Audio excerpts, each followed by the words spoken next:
मध्ये भुजबळ साहेब कॅबिनेट मीटिंगला गेले होते आणि त्यांना थोडंसं अस्वस्थ वाटलं, तेव्हा ते पहिले जसलोक हॉस्पिटलमध्ये गेले, त्यांच्या टेस्ट त्यांनी केल्या आणि त्याच्यानंतर एशियन हार्ट हॉस्पिटलमध्ये त्यांच्यावर जी काही शस्त्रक्रिया झाली त्याच्याबद्दल तिथल्या डॉक्टर्स आणि त्यांच्या कुटुंबांनी जी काय माहिती दिली ती तुम्हाला सगळी माहितीच आहे।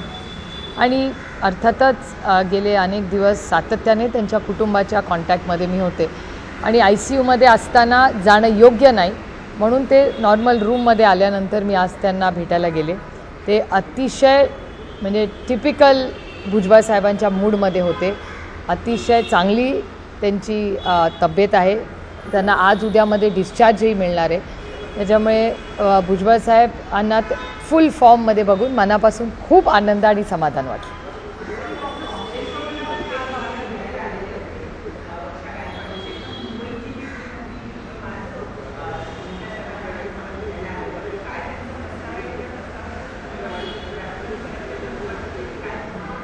मला वाटतं ते सगळे आदरणीय पवार साहेबांना भेटायला आले होते, त्यांची सविस्तर अनेक विषयांवर चर्चा झाली। महाराष्ट्राचे अनेक महत्त्वाचे प्रश्न आहेत, मुंबईचे अनेक महत्त्वाची प्रश्न आव्हानं ही आहेत आणि महाराष्ट्राचा विकास मुंबईमधले अनेक स्थानिक प्रश्न असतील, बेरोजगारी वाढणारा भ्रष्टाचार असेल, क्राईम असेल, अशी अनेक मोठी आव्हानं आणि मुद्द्यांवर सविस्तर त्या सगळ्यांनीच चर्चा केली आणि पुढच्या आठवड्यात पुन्हा एकदा सविस्तर आमच्या सगळ्यांचं भेटायचं ठरलं।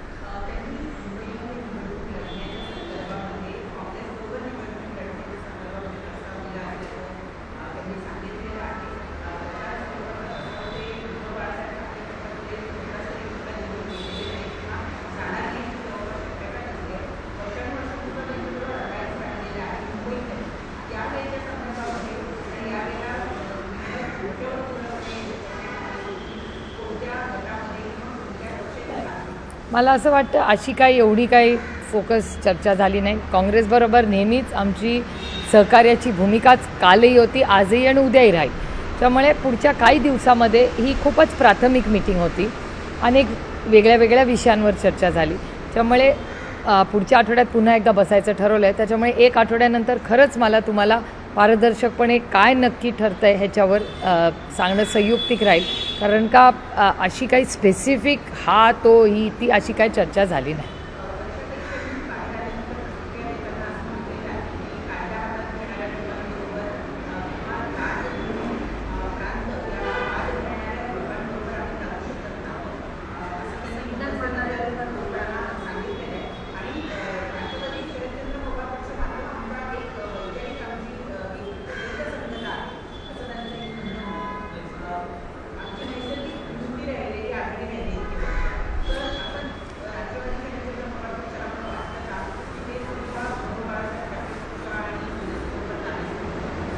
आम्ही महाराष्ट्राच्या हितासाठी, मुंबईच्या हितासाठी ते योग्य असेल आणि संविधानाच्या चौकटीत असेल त्या भूमिकेला आमचं नेहमीच सहकार्य आणि साथ असेल आणि पुढेही राहील।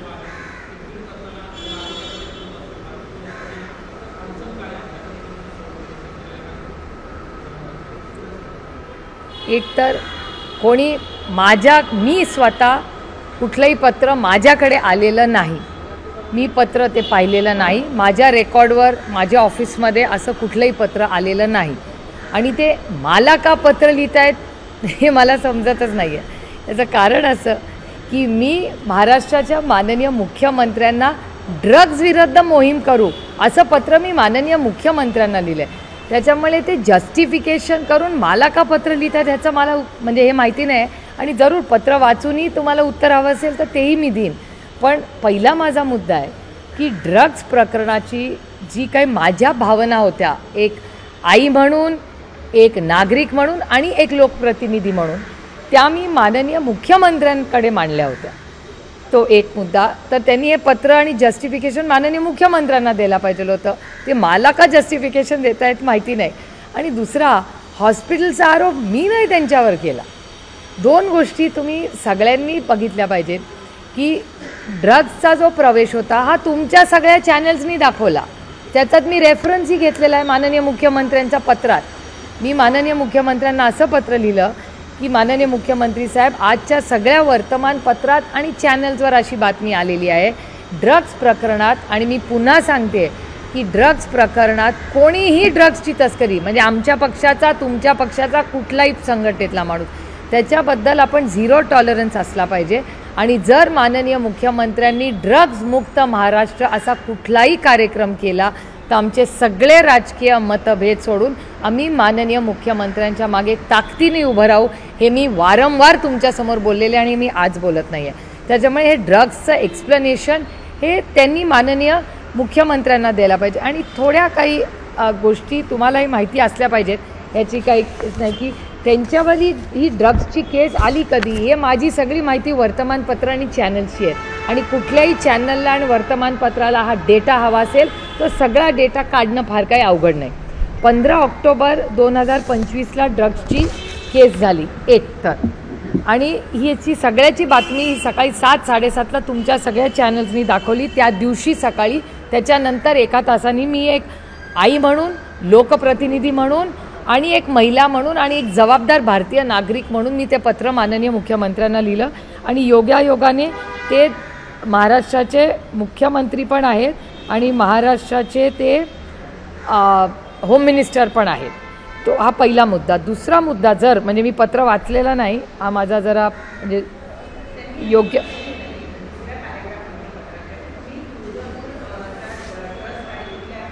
नाही एक मिनटं, मी दोन्ही घेत नाही. मी वर्तमानपत्रात जे आले मी तुम्हाला वर्बिटम दाखवू शकते, कारण का मी सगळे वर्तमानपत्र वाचते, चॅनल्सचे सगळे बाईट मी फार कान देऊन ऐकते. त्याच्यामुळे जे ज्या बातम्या आल्या त्या मी तुम्हाला सांगू शकते. दुसरी गोष्ट, तुम्ही त्या व्यक्तीबद्दल जे विचारलं जी माझ्याकडे प्राथमिक माहिती आहे, तरी आणखीन तुम्हाला जास्त उत्तर हवं असेल तर मी राजी खुशी देईन. पण 2018 ते 22 उस्मानाबादचे आमचे जिल्ह्याचे अध्यक्ष तेव्हा राणा जगजितसिंग पाटीलच होते. सगळा जिल्हा तेच बघायचे.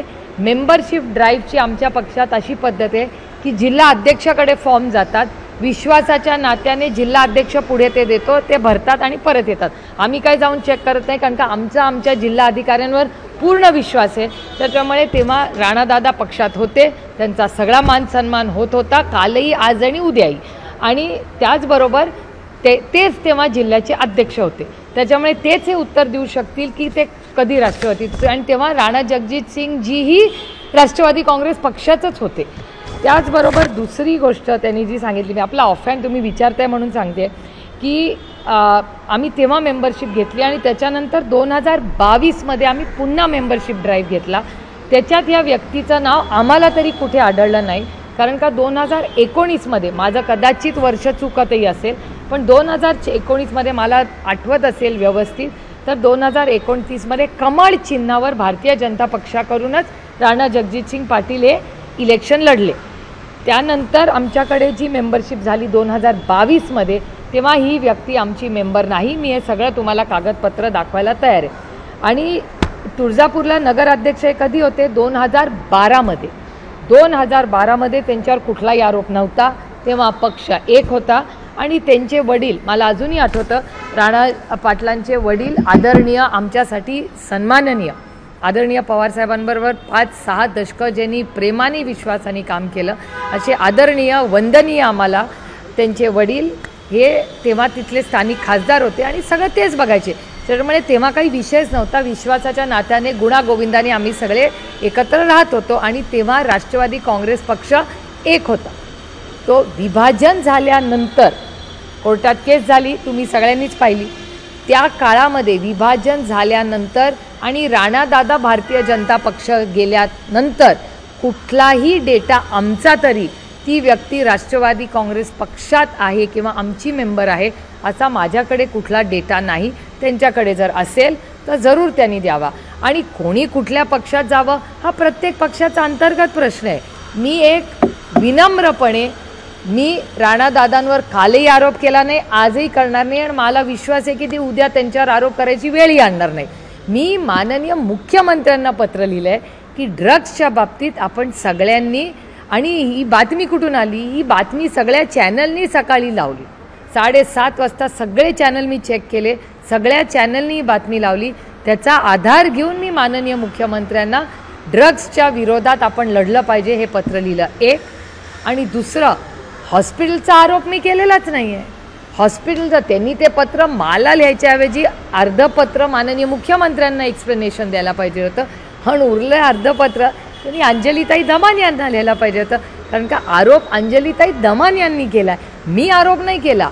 मी फक्त त्या नात्यांमध्ये कोण कुठे उभं आहे एवढंच प्रांजळपणे सांगितलं की तुम्ही जेव्हा सगळे पत्रकार किंवा सगळे हे जेव्हा अजितदादा पवार आणि सुनेत्रा वहिनी पवार यांची नावं घेता, त्याच्याबरोबर कदाचित, अतिशय कदाचित अंजलीताईंनी क्लॅरिफिकेशनही काल पुण्यात दिलं की त्यांना माहिती नव्हतं की त्यांचे म्हणजे राणादादा हे सुनेत्रा वहिनींच्या भावाचा मुलगा आहे.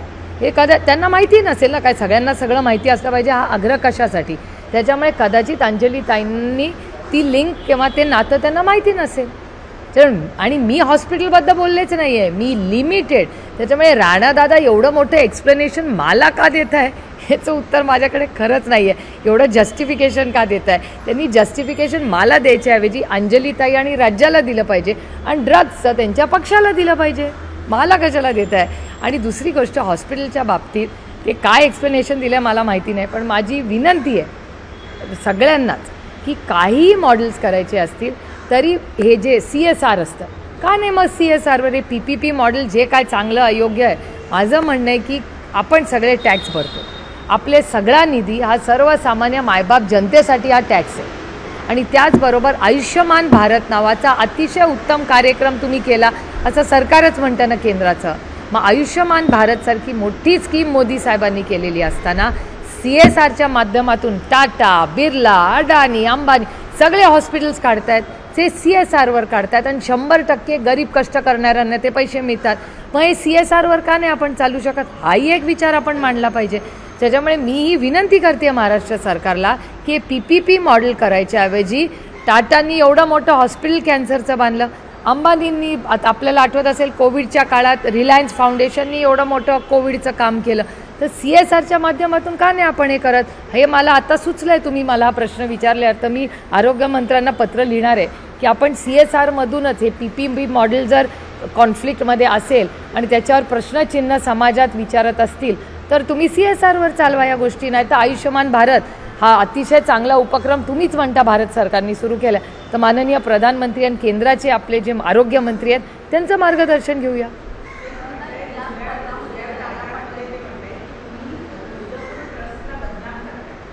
हे बघा, जेव्हा बोलायची ताकद आहे ना तेव्हा ऐकायची ताकद पण ठेवली पाहिजे. मी हे माझ्याबद्दल बोलते. त्याच्यामुळे त्यांनी एक पत्र लिहिलं. एक तर मला गंमत वाटते की ते मला का जस्टिफिकेशन करताय, आरोप मी केलेलाच नाही आहे. जे TV वर आलं, जे वर्तमानपत्रात आलं ते एक पत्र मी माननीय मुख्यमंत्र्यांना लिहिलं पाहिजे, तर त्यांनी हे जस्टिफिकेशन मला द्यायच्याऐवजी माननीय मुख्यमंत्र्यांना दिलं पाहिजे.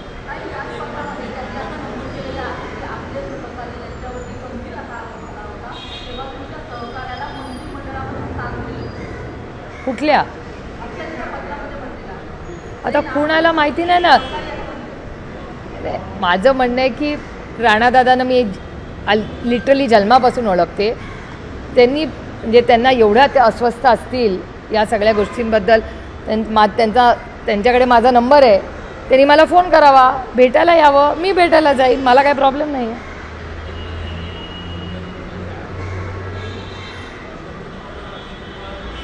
आणि हे मला एकटीला लिहिण्यापेक्षा ज्या सगळ्या चॅनल्स आहेत ना ज्यांनी स्टोरी कव्हर केली त्याची पण थोडी माहिती घ्यायला पाहिजे. मी थोडी उस्मानाबादला गेले होते, मी वर्तमानपत्र आणि चॅनल्सवर जे दाखवलं तुळजापूरचं तेच तर त्यांनी जे TV वर बघितलं वर्तमान. माझा तुमच्यावर विश्वास आहे आणि माझा वर्तमानपत्रांवर विश्वास आहे. त्यांनी केस कराव्या सगळ्यांवर, बरोबर आहे ना. जर बदनामी चॅनल्स आणि करत असतील तर राणादादांनी माझ्यावर जरूर करावी, पण बाकीच्यांवरही पण करावी ना.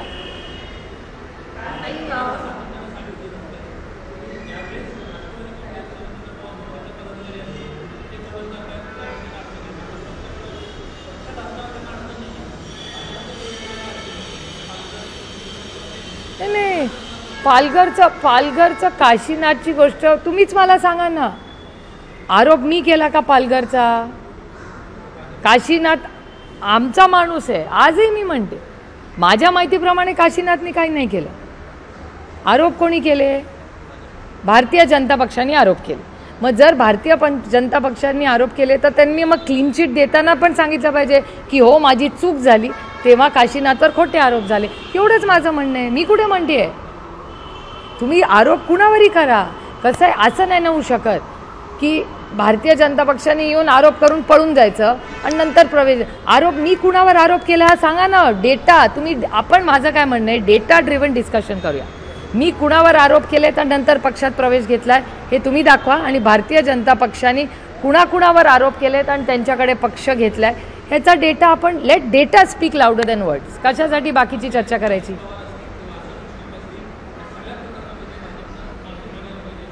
तुमच्या प्रश्नातच माझं उत्तर आहे. हे सगळे प्रश्न मला विचारायचे नाही. त्यांच्या कुटुंबाला माफी मागितली नाही.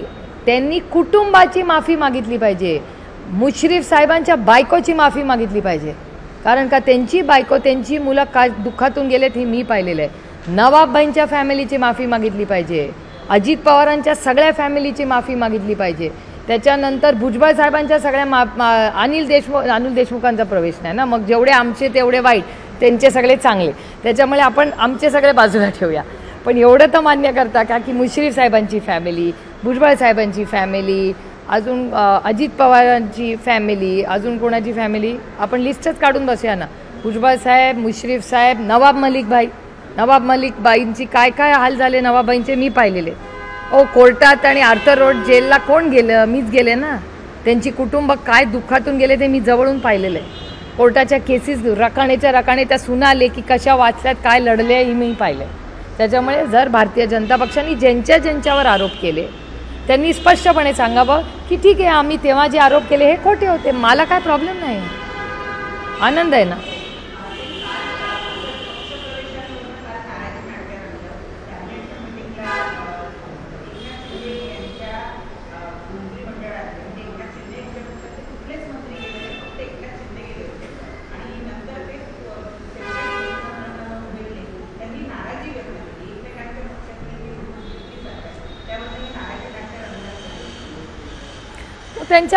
त्यांच्या आघाडी का युती आहे त्यांचा अंतर्गत प्रश्न आहे.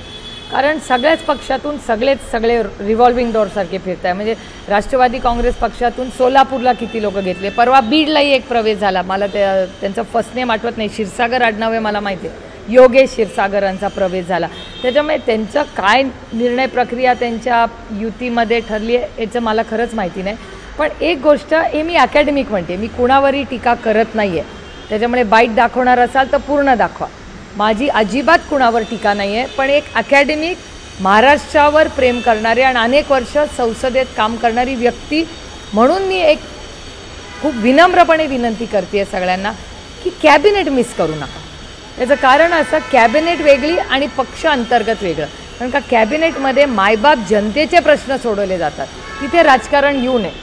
जर कॅबिनेटमध्ये राजकारण यायला लागलं तर हे राज्याच्या विकासासाठी आणि राज्याच्या हितासाठी अतिशय हानिकारक आहे आणि हे महाराष्ट्राच्या सुसंस्कृत राजकारणाला हे न शोभणार.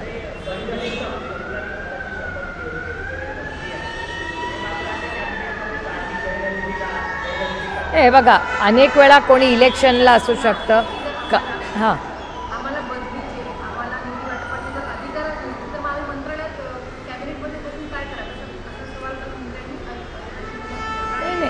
हे बघा, तो प्रत्येकाचा चॉईस असतो.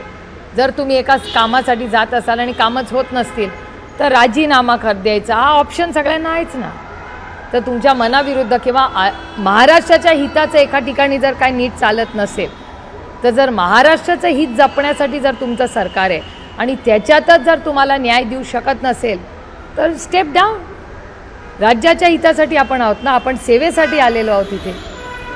मग कधी महाराष्ट्राची मायबाप जनता आणि राज्य हे कुठल्याही पदापेक्षा मोठंच आहे ना. शेवटं राज्य, पहिला देश, मग राज्य, त्याच्यानंतर पक्ष आणि त्याच्यानंतर कुटुंब. त्याच्यामुळे राज्याच्या आणि देशाच्या हितासाठी आणि सेवेसाठी जे काही योग्य असेल ते त्यांनी करावं.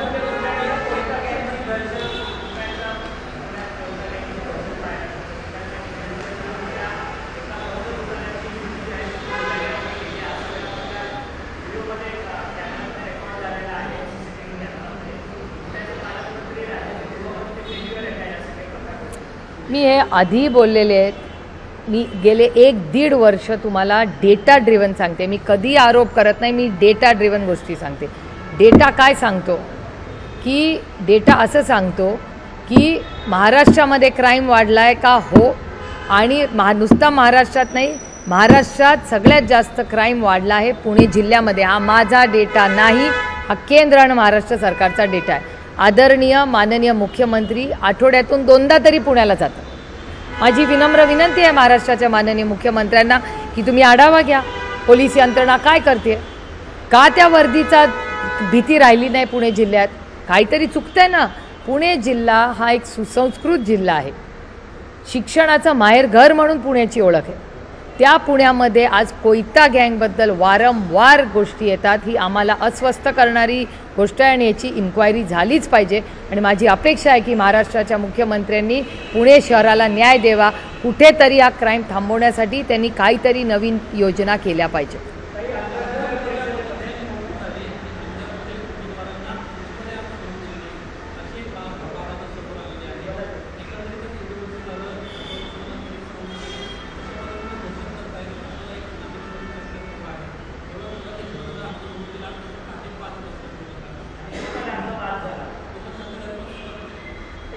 म्हणजे ह्याची सगळ्याची माहिती आपल्याला सरकारलाच विचारावी लागेल. कारण का राजन पाटील आणि आम्ही हे अनेक वर्ष खूप व्यवस्थितपणे चांगल्या पद्धतीने आणि विश्वासाच्या प्रेमाच्या नात्याने आम्ही सगळ्यांनीच एकत्र काम केलेलं आहे. अशी दहशत मी तरी तिथे कधी पाहिलेली नाही. हे नवीन काय तुम्ही म्हणताय हे मला माहिती नाही, पण राजन पाटलांच्यावर तिथे काम करणारे, प्रेम करणारे, विश्वास ठेवणारे तिथले लोक आहेत. त्यांच्याबद्दल आस्था असणारे लोक आहेत. मी स्वतः तिथे अनेक वेळा गेले आहेत, तेव्हा राजन पाटलांबद्दल तिथे नेहमी मान सन्मानाचीच साधारण भावना लोकांमध्ये असते. म्हणजे ह्याचं उत्तर सरकारला द्यावं लागेल की एका सशक्त लोकशाहीमध्ये जर फॉर्म भरायला, त्यातून एक महिला फॉर्म भरायला जाते, तिला अडचण येते, त्याला तुम्ही फक्त राजन पाटलांना कसं जबाबदार धरू शकता? प्रशासन काय करतंय? प्रशासनाने याचं उत्तर द्यायला पाहिजे.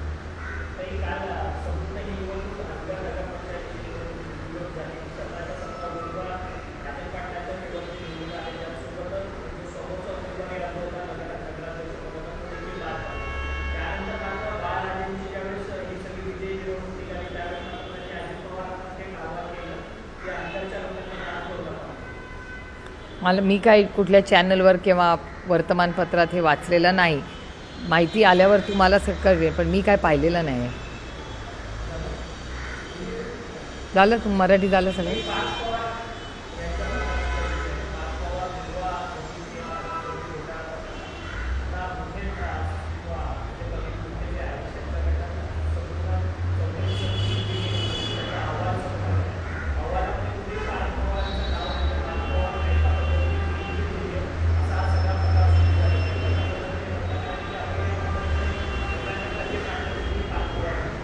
मला असं वाटतं माननीय मुख्यमंत्री तुमच्याच चॅनलवर म्हणले होते की 30 दिवस लागणार आहेत तो रिपोर्ट यायला.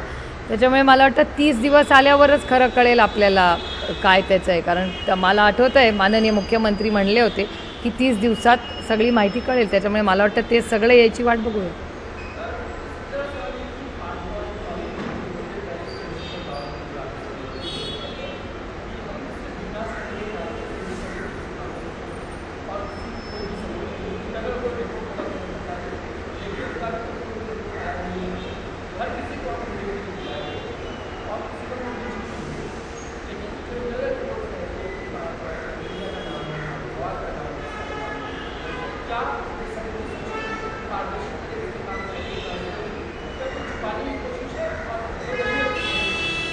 ये वक्त ही बताएगा, क्योंकि मुझे याद है कि माननीय मुख्यमंत्री जी ने कहा था, आप ही के चैनल्स पे वो दिखाया था उनकी प्रेस की 30 दिन की उन्होंने मांग की थी कि 30 दिन के अंदर रिपोर्ट तैयार होगा। तो मेरे ख्याल से अगर उन्होंने कहा है 30 दिन लगेंगे तो रुकते हैं 30 दिन, एक ही हफ्ता हुआ है शायद, देखते हैं 3 हफ्ते और है तो 3 हफ्ते में क्या होता है ये पता चलेगा। रिपोर्ट तो आने दीजिए, उसके बाद ही कुछ टिप्पणी कर पाएंगे। मेरे ख्याल से देखते हैं अभी क्या क्या होगा। मैं इस पर ज़्यादा टिप्पणी नहीं कर सकती क्योंकि मैंने ना डॉक्यूमेंट्स देखे हैं ना कुछ। जो टीवी और पेपर में आता है वही सुनते हैं। और मेरे ख्याल से जब एक सरकार ने 30 दिन मांगे हैं तो 30 दिन पूरे देते नहीं। अभी 3 ही हफ्ते तो बचे हैं, उसके बाद देखेंगे क्या होगा।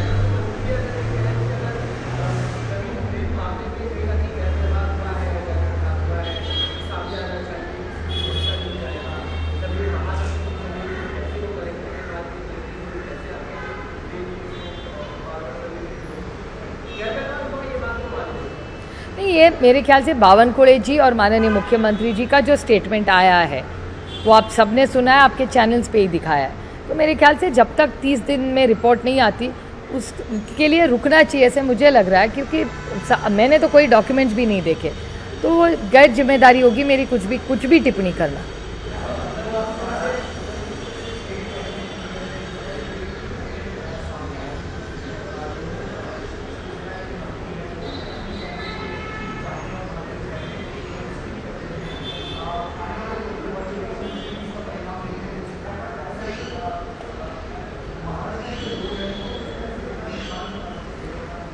मेरे ख्याल से ये तो उनके सरकार का अंतर्गत मामला है, और अगर 6 मंत्री मंत्रालय में हो के भी न जाए ये थोड़ी अस्वस्थ करने वाली बात है, क्योंकि राजनीति और अपनी जिम्मेदारी ये दोनों अलग चीज़ें होती हैं। और मैं बड़ी विनम्रता से कहना चाहती हूँ कि महाराष्ट्र की जनता ने आपको चुन के 220 एमएलए चुन के गए, आप मंत्री बने महाराष्ट्र सरकार में, और अगर महाराष्ट्र के सरकार कि कई मंत्री जहां निर्णय होने वाले इस राज्य की जनता के लिए वहीं वो न जाए तो ये महाराष्ट्र के हित में नहीं है। और क्या मैसेज आप राज्य को देना चाहते हैं कि ये सरकार इनइफेक्टिव है?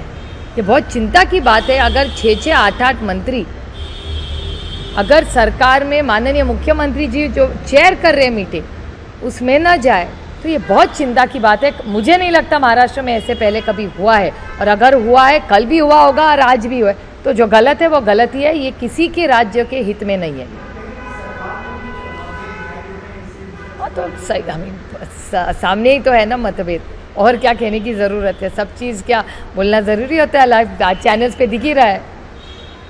लेकिन महाराष्ट्र का नुकसान ये सब कर रहे, ये दुख की बात है, ये ज़रूर दुख की बात है।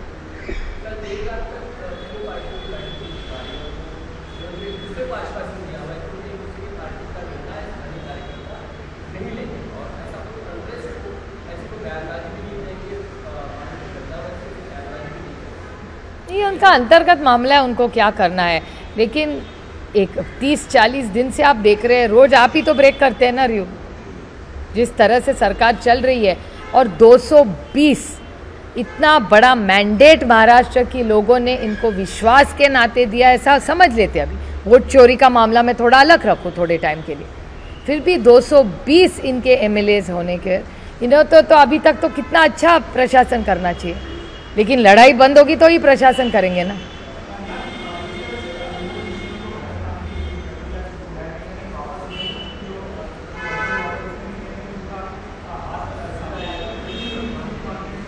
मेरे ख्याल से इसका जवाब होम मिनिस्ट्री दे सकती है, क्योंकि ये होम मिनिस्ट्री का अंतर्गत मामला है, मामला सेंसिटिव है। मेरे ख्याल से जब तक एक क्लियर मैसेज होम मिनिस्ट्री से नहीं आता, नहीं तो स्टेटमेंट नहीं आता, मेरे ख्याल से किसी को भी इस पर टिप्पणी करना योग्य नहीं होगा।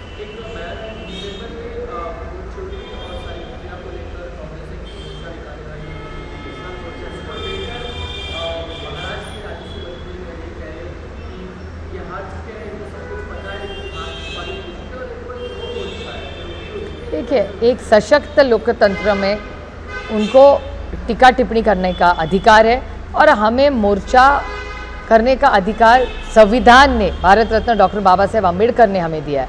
तो भले जैसे मैंने पहले भी कहा, जैसे हमें बोलने की ताकत है वैसे सुनने की भी क्षमता और ताकत हमने रखनी चाहिए। तो ठीक है, वो उनकी राय, ये हमारी राय है।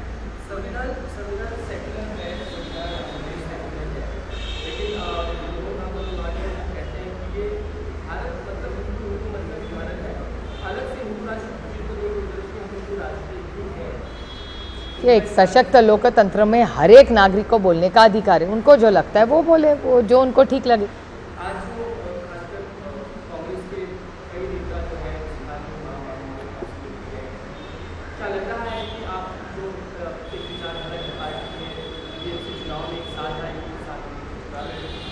तो देखिए, कांग्रेस के वरिष्ठ नेता मुंबई के सारे आदरणीय पवार साहब को मिलने आए थे। ये बहुत सारी बातें हुई महाराष्ट्र में। आज जो हालात आप देख रहे हैं उसके बारे में विस्तार से चर्चा हुई और अगले हफ्ते फिर हम बैठने वाले। तो इस सारे अलायंस कैसे होगा, क्या होगा, अगले 8-10 दिन में ही पूरी तरह से क्लियर हो जाएगा पिक्चर।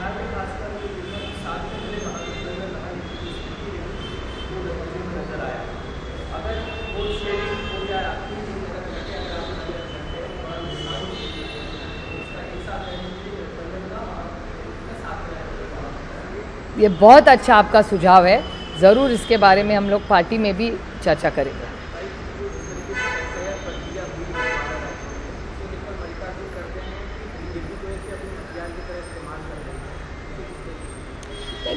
खड़गे साहब ने जो स्टेटमेंट किया उसके बारे में अगले हफ्ते जब पार्लियामेंट सेशन शुरू होगा तब विस्तार से इंडिया अलायंस की भी मीटिंग होगी, तो उसमें पूरा हम डिटेल बात करेंगे। उसके बाद एक official press conference India alliance की तरफ से आ जाएगी।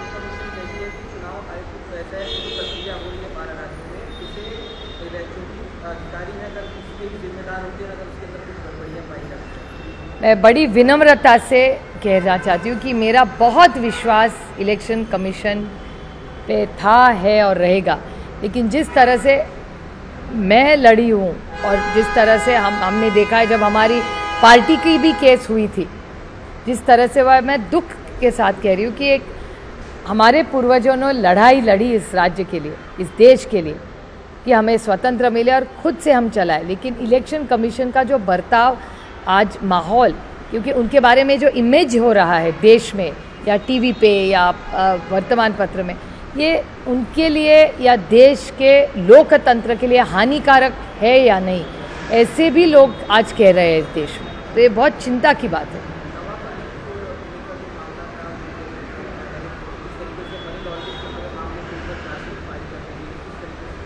नहीं, मेरे ख्याल से नवाब भाई का न्यूज़ मैंने भी कल देखा, चैनल्स पे भी देखा, पेपर में भी देखा, और उनकी ही मांग थी कि वो जल्द से जल्द केस लड़ाना चाहते हैं और डेली हियरिंग चाहते हैं।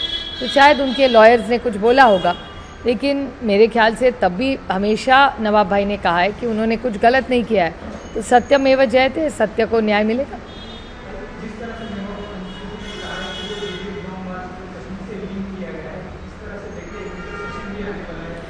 नहीं, हम ज़रूर, मुझे विश्वास है कि हम एक चर्चा मांगेंगे जो ब्लास्ट हुआ है उस पर।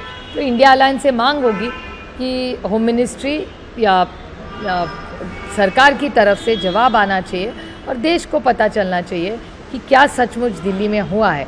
तो जब हमारी पार्लियामेंट चलेगी तब हम एक डिस्कशन की मांग इंडिया अलायंस की तरफ से मांगेंगे, क्योंकि national security is a very big issue end it's a sensitive issue.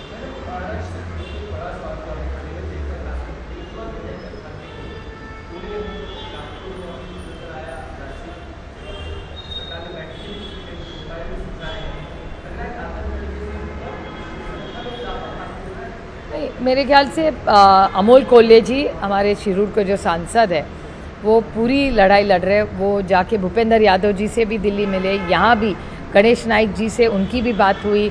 Ganesh Naik साहब पूना भी आए थे, मेरी भी उनसे मुलाकात भी हुई और पूरी बात भी होगी, और उन्होंने पूरे पूना डिवीज़न, नासिक डिवीज़न की एक डिटेल मीटिंग भी ली है।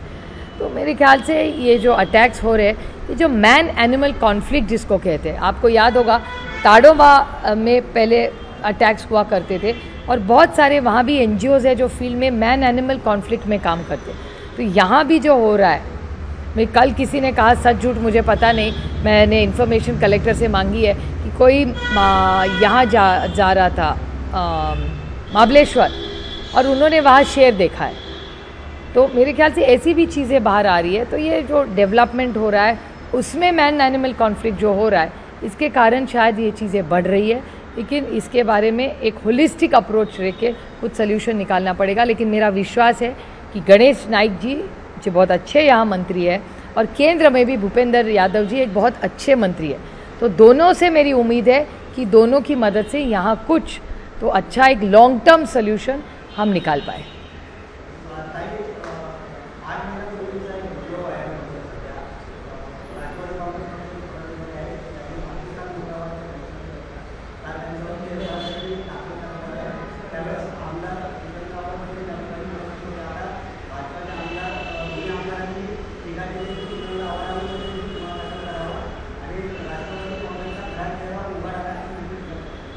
काय काय आरोप काय?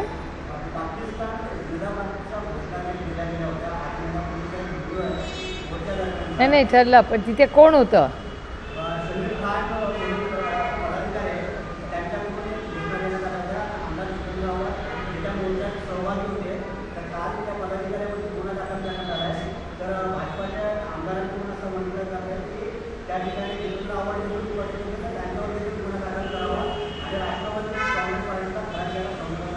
आता आमच्यावर भ्रष्टाचाराचे आरोप करून थकले, मग वॉशिंग मशीन झालं, त्याच्यामुळे आता आमच्यावर दुसरा आरोप करायला राहिलाच नाही, म्हणून हा आरोप. पण माझी जर हा आरोप असेल तर त्याची इन्क्वायरी व्हावी. सत्ता तुमचीच आहे ना, करा इन्क्वायरी, आम्ही तयार आहोत कुठल्या इन्क्वायरीसाठी.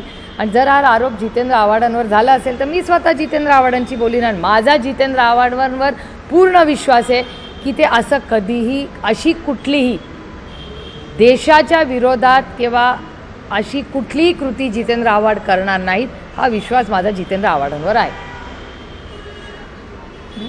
झालं.